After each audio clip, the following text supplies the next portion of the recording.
Sagittarius, Sun, Moon, Rising, Venus, Signs or Cross Watchers. Ito po yung reading ninyo for December 22 to 28.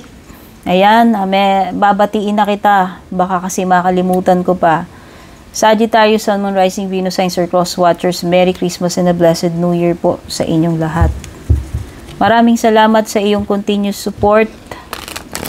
I am always grateful. Malaking tulong po yung mga nag-subscribe, nag-like, follow, yung mga laging nag-share, nagko-comment sa ating mga readings, yung mga nag-avail ng mga subscriptions, memberships, and private readings, pati na rin yung mga hindi nag-i-skip ng mga ads sa aking videos. Sa mga interesado sa private reading, tingnan nyo na lang po yung mga nakasulat sa description or pinakadulo ng video.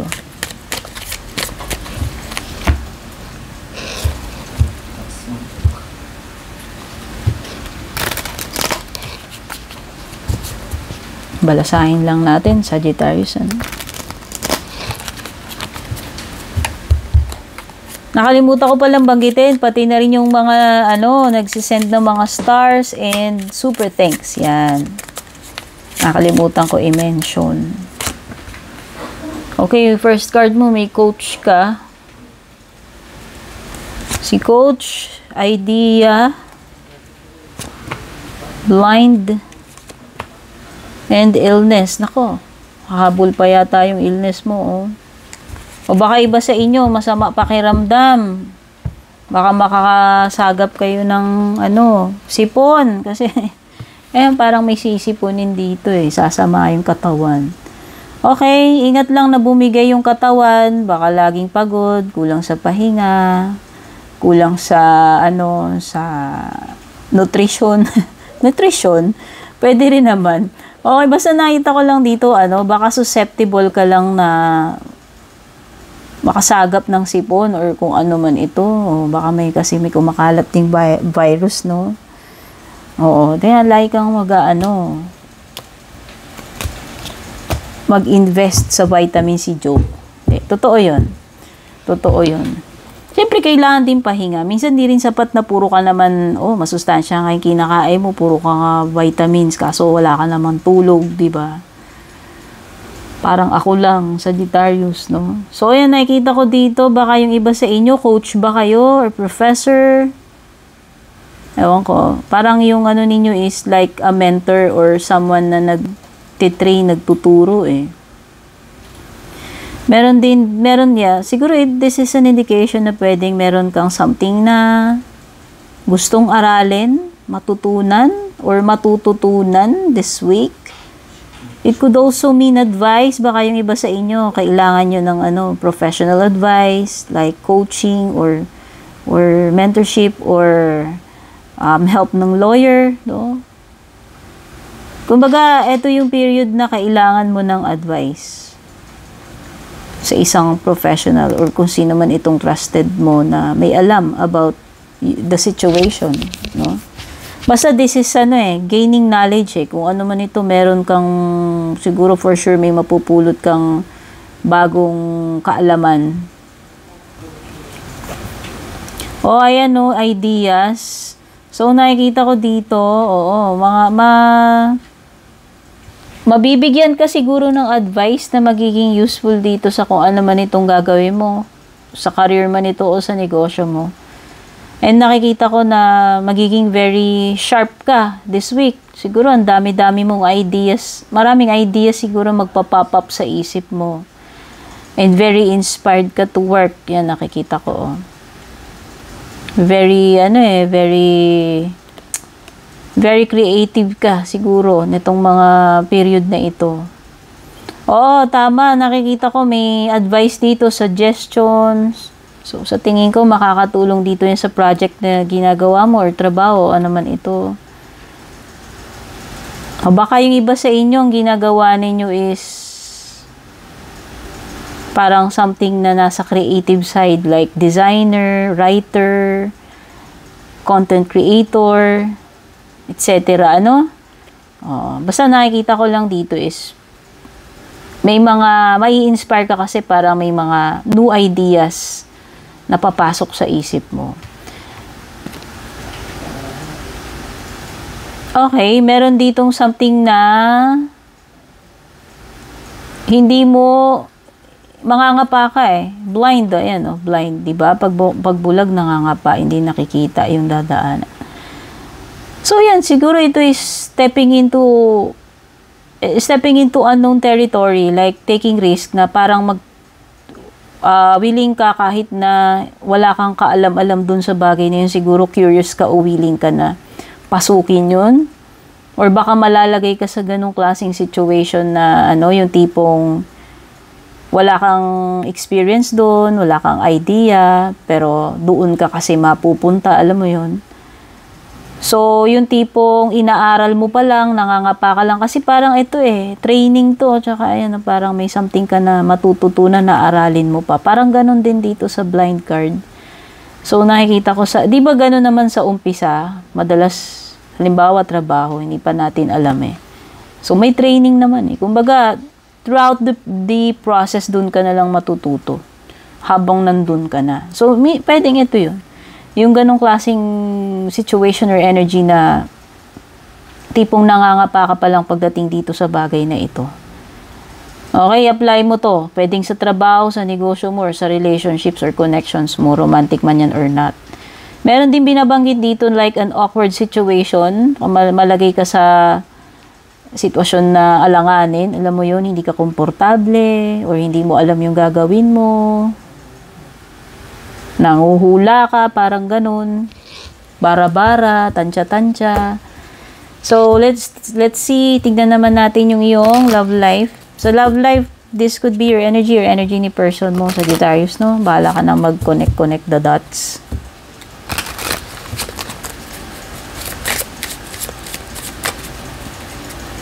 Wait lang guys, feeling ko parang ang konti ng baraha ko. Hindi, tama. Baka ako may kulang Uy, deception. Ano pa? Oh, forgive and release. Okay. What else? Let go of the need to control. Take your power back. Okay. Again this is a general reading. Hindi ko kontrolado kung yung energies dito na nasasagap ng cards is nakaraan na para sa inyo or nangyayari or mangyayari pa lang. Okay? Iba-iba. Pwedeng iba-iba. Basta take nyo lang yung nagre-resonate. Pag hindi, baka hindi para sa inyo. So, pwedeng iba dito nagkaroon na kayo ng may nangyari na Nangyari na siguro yung deception. Baka nakaraan na yan. Or pwede rin naman kung present to, kung nararanasan nyo dito sa present na pwedeng niloloko kayo nitong tao na to or pwedeng nagdaan na. At ang nakikita ko rito, pwedeng magkakaroon ng forgiving o release. Kung hindi man pagpapatawad, at least makaka-move forward na or makakaalpas na doon sa nangyaring trauma or whatever dito sa deception na nangyari or nangyayari. Pero there is an energy ng pretending kasi someone is wearing a mask. Ayan, pwedeng hindi talaga siya totoo, nagsinungaling or nagpapanggap or may hinahide siya. No? Kumbaga parang con artist, instead na ipakita niya yung totoong kulay niya, itsura niya hindi. Minamask niya, no? Pwedeng ganon. Faking. No? Pero nakikita ko, yes, pwedeng iba dito baka magkaroon kayo ng rekindling or pagkakabati. Something na mag-heal. Or pwedeng totally i-release na talaga. Bibitiwan na for good. Okay, meron ditong sinasabi na letting go of the need to control.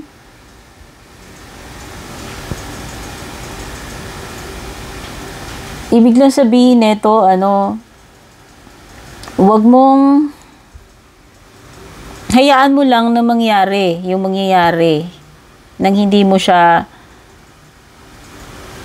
okay, baka kasi yung iba, masyado kayong, okay, hindi pa naman nangyayari, pero parang, ini-imagine nyo na kagad, ganito, ganyan, no?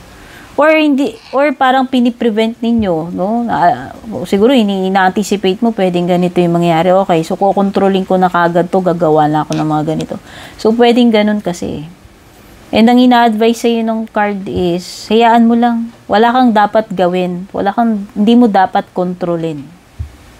Kasi in the first place, kung puro ka rin control, prevent ng prevent, or tapal ka ng tapal, takip ka ng takip dyan, hindi lalong mag-unfold kung ano yung totoo, yung natural eh. So, namamask, no? Kaya siguro may namamask dito eh. Okay? Kasi meron yung iba ganun sila. Dahil lang may fear sila or may ina-avoid sila na mangyari. No? So, let it, let it flow. Hayaan mo lang siya mag-flow naturally. Kung ano man ito. And taking your power back, you are giving someone control over how you feel. Your happiness should only depend on you. Oh, baka masyado kang dependent dito sa person na to, or either siya yan, kung energy niya yan. Kumbaga parang itiniwala mo na yung buong sarili mo dito na siya na lang yung happiness mo eh. Parang ganun yung dating. Or vice versa kung siya man yan sa'yo.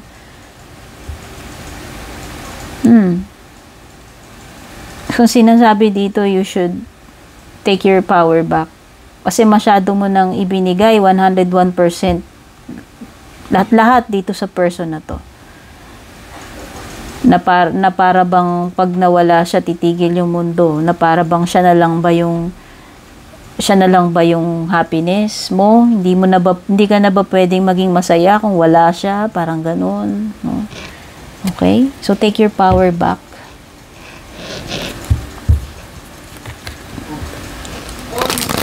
Nampan natin yung ibang messages.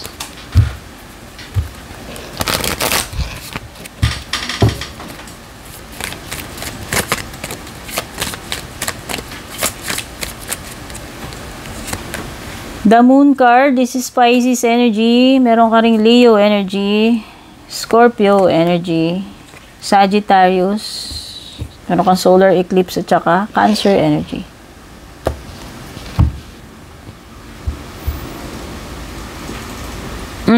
So, kung nangangapa-ngapa ka rito sa blind card, nakikita ko dito na marireveal na yung mga bagay na yan na uncertain kung nalalabuan ka. Okay, so nakikita ko, marireveal na yung mga nakamaskara dito, yung mga hidden, marireveal na. Yung sa love life mo, yung deception, yung mask, yung tinatago, marireveal na yan. Or kung meron mang ibang situations dito aside sa love life mo na kailangan ng clarity, kaliwanagan, or revelation, no? Kasi parang meron ditong something na ma-uncover with the Moon card eh. And nakikita ko rin dito na meron na talagang pagre-release, no? Binabanggit din yan sa iyong love life. Oo. Definitely, meron ka ng mga bagay na bibitiwan na pakakawalan na ile-let go. And you need to trust your intuition pagdating dito sa mga bagay-bagay na ito. Basta merong ma-uncover dito. May maisisiwalat.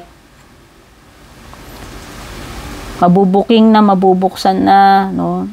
Mare-reveal.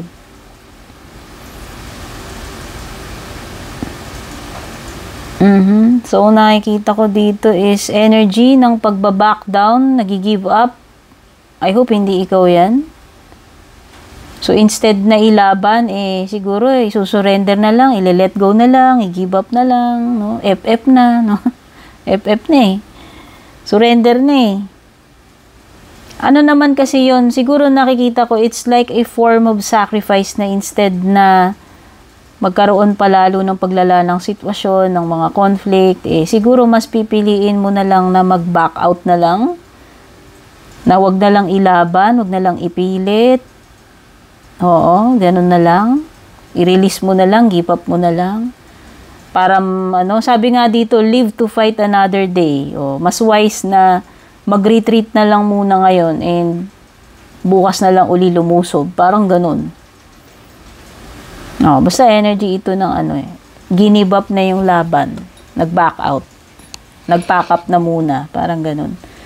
Okay, meron ditong card ng nostalgia which is the Six of Cups. So, pwede nga past person is babalik kasi nga parang may nag-indication dito kanina ng ano eh, pagpapatawad. Or, pwede rin namang hindi, kung hindi man siya related sa love life, ano lang, siguro yung mga past hurts lang, siguro i-release mo na yon, traumas, mga away-away, mga samaan ng loob, emotional baggages, whatever. Siguro yun lang yung mga, yun siguro yung i-release mo o patatawarin mo na. Ang pagpapatawad naman, not always sa tao eh. Minsan yung mga nangyari din sa'yo, minsan kailangan mo ring patawarin.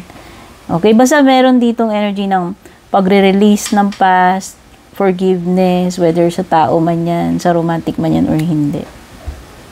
And meron ding magre-return from the past. Pwedeng nare-remind ka or pwedeng actual na may pagbabalik ng past, whether tao yung bumabalik na yun or mga cycles or circumstances. No? Pagdating dito sa Knight of Wands, so nakikita ko fight na fight ka dito. Action to eh. Meron ditong parang very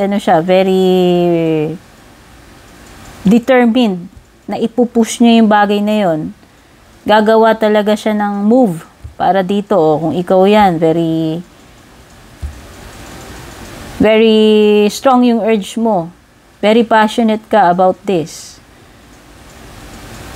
There could also be travel with the Knight of Wands, sabihin na natin. Oo, pwedeng may paggawa ng move at saka or pagta-travel dito. Oh, wow! So nakikita ko may malalaking pagbabago daw ang paparating sa iyo sa loob ng 6 na buwan, Sagittarius, no? Starting from now. Meron. Kasi dito sa solar eclipse card mo, magkakaroon ka ng major transformation sa susunod na 6 months. Magkakaroon ng mga endings and beginnings dito. Totoo yun. Mga malalaking pagbabago sa'yo, sa buhay mo. Meron kang 3 of Cups na baliktad. Okay. So, baka nga may third party deal kasi may deception dun sa love life mo rin eh. No? O kung hindi man yan sa love life mo, pwede rin sa iba. Basta, alam mo naman pag may third party, ibig sabihin may epal, may kakumpetensya, may kalaban, cashier. Baka ka-collaborate ito. Kung ito naman ay may kinalaman sa business, sa career mo.